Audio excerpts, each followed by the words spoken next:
I want to mention one other simple but very important point about another matter that your listeners and readers may be very interested in. That's the food supply chain.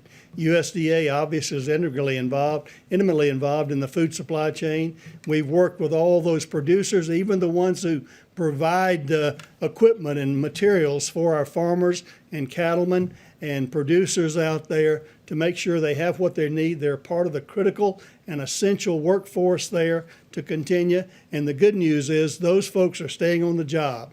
Those who've grown it, those who are processing it, our inspectors who are grading it just the same way they always had, those folks who are delivering it, packing it, delivering it, stocking those shelves, and checking out those customers. That's the great news about our food supply chain, and it's a great American story.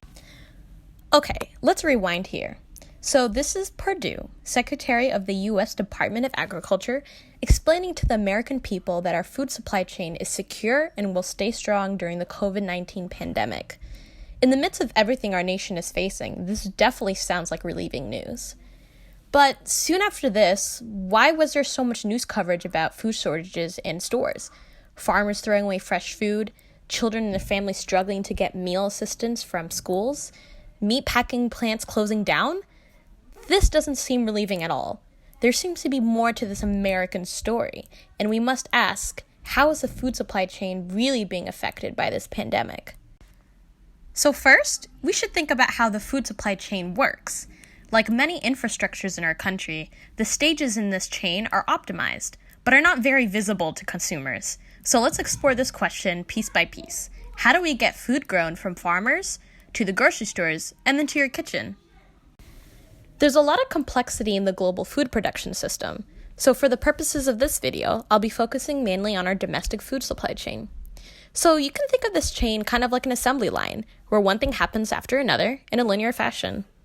So the very first stage is the production of food and the harvesting, and this is what most people think of when they think of agriculture. This is the stage where farmers are growing food in very large amounts, and suitable food that's safe to eat is picked and sorted. So after the food is harvested, the next stage is handling and storage. So as the food leaves the farmers, it goes on a long journey and is transported for further processing. The food then reaches industrial factories where it is processed and packaged. And so this includes the meat processing plants that will slaughter and trim livestock, and also dairy factories that pasteurize milk, cheese, and other dairy products. One thing to note about this stage is that food that travels to these destinations and then are going through these factories are packaged differently so that they can be sent off to restaurants and grocery stores that use the food differently. After the food is all packaged and processed and ready to be transported, it is distributed to the market so that food can be given to wholesale, restaurants, and retail suppliers. And this is the stage that most people are aware of and interact with. If there's any surplus food at the stage because we don't want to waste any, it is most likely donated to food banks. And the final stage, and the most exciting one, is the consumer. This is the food that reaches the greater population of our country, and it is the food that is present in our homes and in our workplaces. And this is me eating a strawberry because I love strawberries.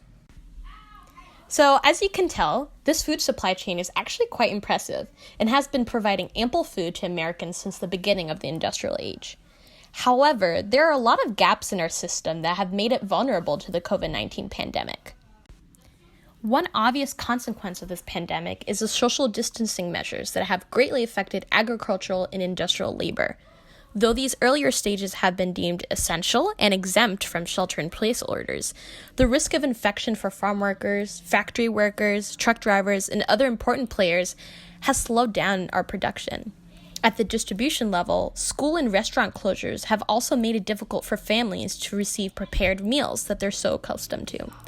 This further perpetuates the inequalities of food insecurity in both rural and urban areas alike. So these problems are especially hard to fix because of how linear the food supply chain is. So going back to the idea of an assembly chain, it is difficult for an earlier stage to extend past following stages that are failing or backed up. So even though there is currently a surplus of food harvested by farmers, there isn't really a cost-effective way for it to access the market for consumption. These threats to our food supply chain have huge economic consequences as supply and demand fluctuate rapidly and affect food prices. So what has the USDA done about this?